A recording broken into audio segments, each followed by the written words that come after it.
khangde ngaman ning de wa ya thina ngange ba sibu ma gi advisor leitra ba sala ai nei khalle be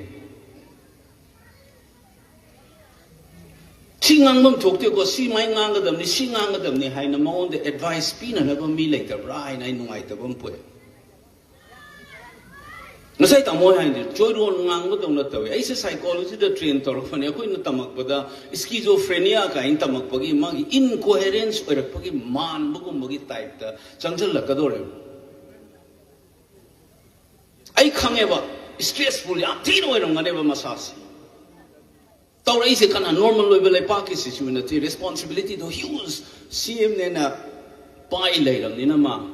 stressful ya mo rong ani adu gi stress tu na ma se handle to bo ngamak ta gi na thora ira kai so khalle bai so ba khan chin ai gi personal opinion gi wani ai nga sai du ni ngang kon thok ta wa ne har lo ya adu ai khoi gi lei bu khunai si da di masi gi level se kai na abni na ngam da ba hai da ba ya da na ai hairak pu gi wa ne ai ka nom ta ku che ge ko ai na handak yam nungai da ba ai poster je ai pura la ko de na han si Manipur chat over la di puge si poster se me am ninjam bi kubi ho yo bro se ai no parliament mamang sumai pai la to ni to cinema nan ha kai no wa ngang da angang sa to na ga sumai na ga to na ga kai ngang si de ai na parliament loram dai do in khalle ba nukti gi thajal ba zero award ai race to ge na hek hogo da gi thajal ba chance pangu ga ba ahum lak lotri da yar ko da na adjournment to na ngam gi da ba amuk na speaker na sangdora ba matam da ba ai gi matung da pisan gi ba che na khala ga ai khalak da ba gi ai na pura cha ke ba numi tu gi thola kan da ai ne ai gi staff sing da ga namu boss namu ai kai gumba head house nang ba phang ba on the floor hai ba ngam da di outside the floor मोइले protest तौरी से अदानी की करी ma'am तो हुई ना पोसा पाएगा मोइगी बीजेपी सु तौद्रो लोइबन नुमि थदि पार्लियामेंट हाउस ममांग द प्रोटेस्ट तौदै ने कार्ड का पारा अदो अंगांग लाबा माना जी न तौरगा तो मिथिल लगा इल्लिबा पार्लियामेंट द फम्मी बा मोइगे मयांग चौबा मयांग दो न पाइरि दुति अंगांग पाइ बराबा अदो पाइरगा अंगांग नि दुबु सिदा पोखलगा आइना सिगी होस्टेस फागी बजीरी की मीसिंग सिने न ताइबा प्रेस ता तागा सिसना कमल बाबू इन सुमाइना आर्मी की केमते मांगी दे न रिकॉर्ड टू रजिस्टर तौन न बन नमजन की दना बन ngangi ba aimo da bu lakna da na kariem na tawrei ba leiba nei masiem se kanano si market adani ki kalna tawri no sa iton ta lei jari be MLP amakhatta chawnga ga ni phude makta adani ki su pai na ai si pai ga cheli ne ba mu ama obra ba do ai gi to bam thok pai thong na tro do miyang na tro ai bu si to son tharai se mayang na tharai si wai si to tumin na le ga tham ga MP oi ga lei wala tha gi bra na tra ga manu oi ga ma pang oi ga lei pa ki issue se malem pum ba da khang na ba mu ta ngang mu cho dau chon thari na tro ai bo adu da sidar ai ba mi mabu illi ba kangbu maru phang da punai sta gi muthat pa ja akoi le pa myam gi mathau oi bom thu em se ma si ai jaram ge pikra ba su pikna amuke do ai na ko chen ga ai ga tina ba shakchu ma na ba hai tare ne Nagaland ki MP du da pahali tis suwan ai won da utung ma teng ki da pang la on he ai won da senior mini party ki president me Nagaland ki Kam harau ro ya na tu na le ba ro kai no da ai khoi mamang da mi gi Akhilesh wa gi kangbu su mo gi UP gi hatha gi incident gi kari gi tawra ga pai ga lepe ba sab ki mi so mamam pai ga press ngang ne ba dai da mi yam sa ba mana tu na mamam mit khu ba MP ani na lepe ga ngang gi mo lak na ba mi ba mayang ai ri kan mi chak pa atu mo ba na le pa ki lo sing mo oi da na se koi kang khong sai di ni hai ba se mam ka bu no ba masing na kayam sathi da bot manung da su phudat lura hatura kapthat lura sing atani hujin su tawrim ni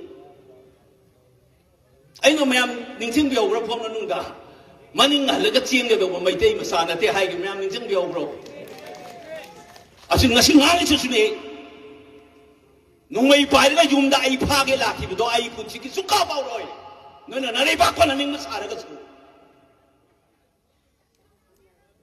manipur thuai gi khan ba atop phuru kuki gi ai na hai ro hana su mogi nationalist mobilization ama lei na kai da han lei ra ba ni hai re ba kangbu do moi da gi noi na hen sa thi ba खुरक की इन लाई साबन न कोई नहीं मसी इमा से वाली बसे मफी सिंह थोई के नोई तो यावरी बनी मसे कोई कौम ठोकते बसे मीना तौरी बथबक सिकारी नो पार्लियामेंट आई नंगांगे बदा खुलाई पाइदना लालोब लेदना लोइलम लेंगा कने यानिंग दे तौदना लोइलम गे चटनबी लेहनगुम सेना तौरी बइरम दमसिदा कॉन्स्टिट्यूशन लेना लोइलम की टाइप हाई दिखाई इन बर लेपा नत्रो खोई ngasi ले दिसे आर्टिकल 163 दा ले रिबा काउंसिल ऑफ मिनिस्टर्स ने गवर्नर दे एडवाइस पीरे का तौगदम ने से इंडिया के कॉन्स्टिट्यूशन दे यावरी बने बा लॉ एंड ऑर्डर है से सीएम द पाइगा द बनी होम मिनिस्टर स्टेट की ने से अंबेडकर ने हाई बद नते सुप्रीम कोर्ट की जजमेंट सु पई गई नहीं मोइना मसीदे मचिन जा थापा उकिन मान बखर थागत लगा सिदे सिदा आइवोंदा का सुंगांग बसारी है Constitution bok chung na kham da ba kalam bok kinno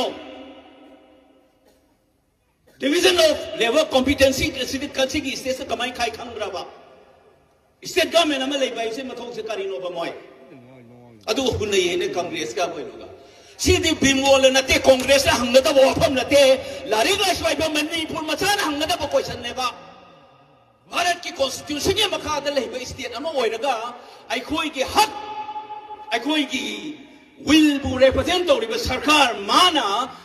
Delhi government constitution की वांगबदा हाइर के इलिसिटी लोइलम लेंगा नत्रो मसिबो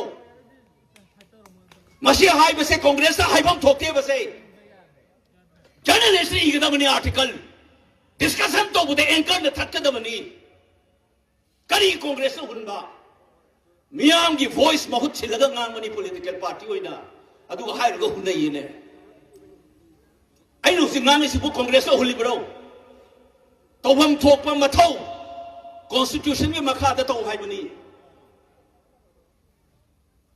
Sahi listen Masuk with the later Abasibumasi, Kampopi Landman and Dre, Moria Sapon and the Haibon, may take the Camp Kaligeba. Masipi Homchakana Lucinaga, Oinova Nasi Lepan Nimba, Siki, my arms in a way in a throw. Moina lusing na na so ngasi tahili sing ani le ba mai tai kunai na ngasi kangpo pilan na ngam ba si hai ru gan kai hunai hai ge hai do kai gi revolution minai do na hinga ga ka do gi revolution si gi le di ba pot marak sidai si da kulai pa ka futat na mi hatuoga lam thu me khara hai ama khara hai Migi yung manu kana da khay option sian khara khai so na kadana amanu usithoi da na noi 600 square kilometer da layo na pudom bitin na lapna ba ku usita bung lai na provoke chak lai ba ku jisbo ako sumai na hingam thoi bra ba mayang ta habi over si hingam thoi bro sumai na si hai ro mu shaugal liga emotion hoega ngam da ngai tu pi lo thok se je kai no khabra mu ti sa le pe ngang ina tu pi upr ka ni da lo thok minister is amak pamine ba tawri se अन नियम चुमना थाबा अमा तौरे अदुना सिगी फादरगा तौबा याबा सानरगा तौबा याबा Liam नंगाना याबदो मदुगी culture the लाप नत्रे साइ यौता मयाम से आई सुम ताबगी वानी कांग्रेस का BJP को हुना बनते ngasi दगे हेक ताबदा ने आई ना मयाम क्वेश्चन तो बियो मयाम करी तो हुनरी नो ना legislative oversight function political science तमिबा छात्र लखा गले वनी मणिपुरदा मियाम की मिहुट लेजिस्लेचर की दाम मेंबर वरिबा लेजिस्लेटर सिंगी मा के फंक्शन से number 1 function law making 2 oversight function executive ना हाइदे लेंगांग न तौबदा यंगसन बा असोय अंगा पुथोक नत्रगा मोइगा खोसम नरगा इंसन लगा थबक तौनबो होनाबा अदुनी अदुना कदाई द सोय लक्ना बोइगा चौकीदार ओइदा ने चौकीदार दुदी ओवरसाइट एबे इंग्लिश तो मदुगी metaphorical in high bagi wani chowkidar ki function huji su chowkidar tawduri ai amsa hajar me se press me amda disha committee nam lei central ki 43 scheme